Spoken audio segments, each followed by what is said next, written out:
Hello guys, দেখুন আমরা এখন নাথুলার কাছাকাছি চলে এসেছি। মানে এটা হচ্ছে ছাঙ্গু লেক, যেটা এখানে হচ্ছে অনেক হাইট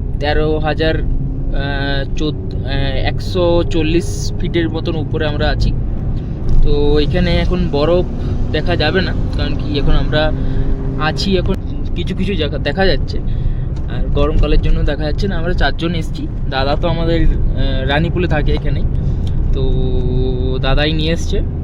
দাদা জানে সব রাস্তা, আর বুকিং করে আমরা এসেছি। এবং এখানে আমার পরীক্ষা হয়ে গেছিলো। পরীক্ষার পরে আমি বাবা মাকে বলেছিলাম যে একটু ঘুরতে যাবো কোথাও। দাদা বললো যে এখানে আসতে। তো এই গরমের সময়তে এখানে ভালো, ওয়েদারও ভালো, তার জন্য আমরা এখানে এসেছি। এখন নাথুলার কাছাকাছি যাচ্ছি। নাথুলাতে যাবো না, নাথুলাতে আমার একটু প্রবলেম হতে পারে, আমার অ্যাসমার প্রবলেম হচ্ছে, তাই একটু প্রবলেম হতে পারে।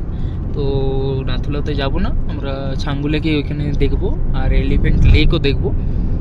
তো ওখানে যাচ্ছি এবং আমরা 4 জন এখানে আছি। দেখুন এখানে মা আছে, বাবা আছে, ড্রাইভার আঙ্কেল আছে, আর আমি আছি। এবং এবং আমরা এখন যাচ্ছি, দেখি কতটা রাস্তা। প্রায় চলে এসেছি, 10টার মতন বাজছে, 10টা 10-15 বাজছে। এবং আমরা বেরিয়েছিলাম মোটামুটি 7টার দিকে করে বেরিয়েছিলাম। দাদা যেখানে থাকে, দাদা ফ্ল্যাটেই উঠেছিলাম আমরা। তো ওখান থেকে বেরিয়েছিলাম গ্যাংটকের কাছাকাছি। গ্যাংটকটাও ঘুরে নিয়েছিলাম, দাদা বাইক আছে, বাইকে করে আমরা সবাই ঘুরে নিয়েছি।